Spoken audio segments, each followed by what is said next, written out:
पाकिस्तानने पीओके खाली करावा, भारत पाकमधील सिंधू पाणी करार स्थगितच राहणार, भारतीय परराष्ट्र खात्याकडून स्पष्ट.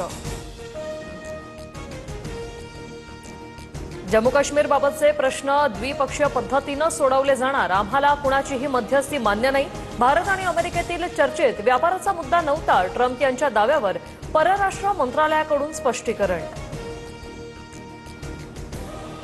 पहलगाम हल्ल्याची जबाबदारी टीआरएफ संघटनेने घेतली होती, टीआरएफला दहशतवादी संघटनांच्या यादीत टाकावं, भारताची मागणी.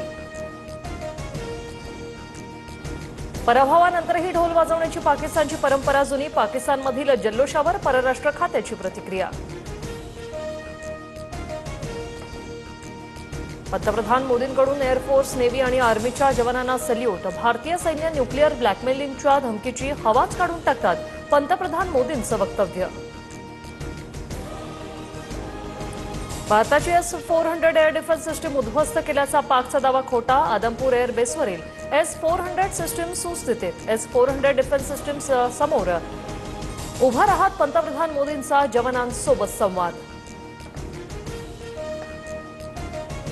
मुंबईत काही ठिकाणी पाऊस, मुंबईसह परिसरात 2 दिवस येलो अलर्ट, राज्यातील अनेक भागात पुढील 3 ते 4 दिवस वादळी वाऱ्यासह पावसाचा अंदाज. जुन्नर तालुक्यात मुसळधार अवकाळी पाऊस, अवकाळी पावसामुळे ओढ्या नाल्यांना पूर, उन्हाळ्यात ओढे नाले भरून वाहू लागले.